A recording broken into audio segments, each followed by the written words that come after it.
Hi, this is Michelle Sullivan, and I'm talking to Dr. Ronald Rapini about what's bugging you. And today, what's bugging him is fire ants, and they're on the move from southern United States up to almost into Virginia and up the East Coast into the northwest part of the country. Dr. Rapini, tell us all about these little guys. Well, fire ants, they're ants, but they're a special kind of ant. If you want to look at one, get up close to one, they have an extra segment between their abdomen and their thorax compared to other ants. They have that little stalk that connects the abdomen to the thorax is a little bit longer with an extra segment there, so that's one way you can identify them. But most people don't like to get that close to them. But fire ants, the scientific name is Solenopsis invicta. It sounds pretty ominous, invicta, because they can inflict a pretty nasty sting. But some of the dermatopathologists like to call it a fire ant assault rather than a bite or a sting, because they actually bite and sting at the same time. So the dermatopathologists that are picky-unish about how terminology, they say it's a fire ant assault. But they bite you with the jaws, and then they pivot, and they sting you with the rear end. So they're doing both at the same time. Oh my gosh! So when you see, do you see patients in your office who come in with just a plethora of assault?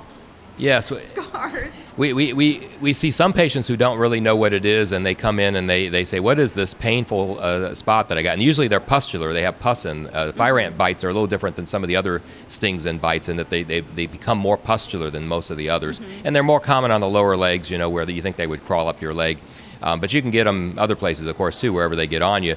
So for treatment for someone who's not completely covered with fire ant bites and has a super infection, what do you recommend? Is it a prescription strength corticosteroid? Well, usually they're self-limited. The pustules will go away, but people get miserable from the pain of the sting.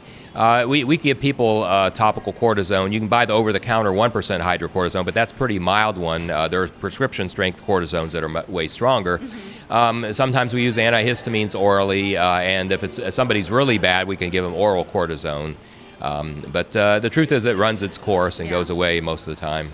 So fire ants are on the move. They originally just lived in the South. Right. I live in Texas, and the people in Texas and Florida know what they are. I think when they move up into Virginia and some of the a little bit northern, as Virginia's not that far north, but then they get up there, people might not recognize them quite as much.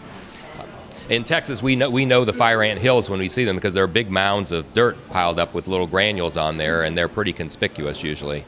So your northern colleagues might not recognize what they're seeing if they have someone come in with fire ant bites. Right. I mean, they don't look like some of the other insect bites because they're more pustular, and they don't, they may not itch as much. They may be painful. So, the patient might even get a skin biopsy because they might not know what it is. And how far north are they ranging now? Well, there's that map from the CDC, and they're getting up into Washington and Oregon State and up into Virginia and some states that are a little further north. And the usual Texas-Florida corridor there is the most common area where they're found. Are they limited in their range by any environmental factors? Well, they freeze out. They don't like cold weather, so where there's pretty good freeze, that usually keeps them from moving into that area. Well, I don't know whether to thank you for those comments or not, but they certainly were informative. Okay, thank you very much.